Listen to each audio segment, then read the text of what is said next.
Jokowi tegaskan SBY tak terlibat polemik ijazah palsu. Saya tak pernah bicara warna. Presiden ke-7 Republik Indonesia, Joko Widodo, Jokowi, menanggapi tudingan yang mengaitkan Partai Demokrat dan Presiden ke-6 RI, Susilo Bambang Yudhoyono, SBY, dalam polemik tuduhan ijazah palsu yang menyeret namanya. Jokowi dengan tegas membantah tudingan tersebut. Dia menyatakan tidak pernah menuding pihak manapun dari partai tertentu, apalagi SBY. Enggak ada. Saya enggak pernah berbicara masalah warna. Enggak pernah.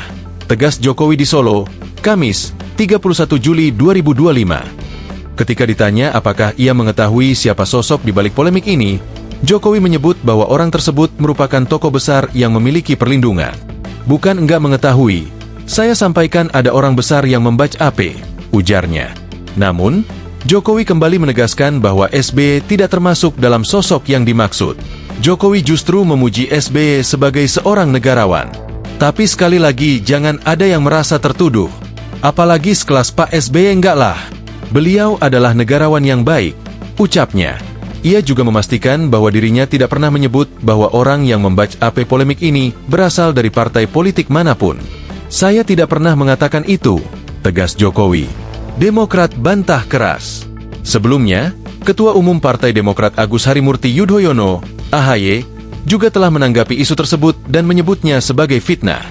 Itu fitnah besar, kata AHY kepada wartawan di Lombok Barat, Minggu, 27 Juli 2025. Juru bicara Partai Demokrat, Herzaki Mahendra Putra, turut membantah tudingan yang mengaitkan partai berlambang Mercy itu sebagai pihak di balik tuduhan terhadap Jokowi.